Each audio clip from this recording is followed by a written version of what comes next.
আসসালামু আলাইকুম। এগুলো আমার সাদা চীনের হাঁসের বাচ্চা। তো বাচ্চাগুলা অনেকেই উঠছিল, প্রায় 17টা বাচ্চা উঠছিল। 17টা বাচ্চাই এইরকমভাবে মারা যাচ্ছে।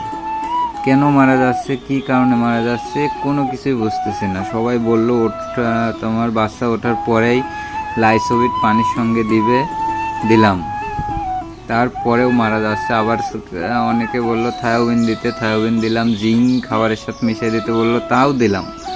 সব রকমভাবে করলাম। আবার অনেকে বললো 30 থেকে 35 আর কি তাপমাত্রার মধ্যে রাখতে, আমি সেটাও করলাম। তারপরেও সবগুলো এইভাবে মারা যাচ্ছে। আমার বাচ্চা উঠছে, এটা উঠছে, সাদাটা উঠছে 17টা, আর হলো কালো উঠছে আপনার 21টা। সব মারা যাচ্ছে। আর এগুলা ইনকিউবেটর থেকে উঠছে শৌখিন মুরগি, যেগুলো এই যে কোচিন, ফিজেল, ব্রাহ্মা, এইগুলা।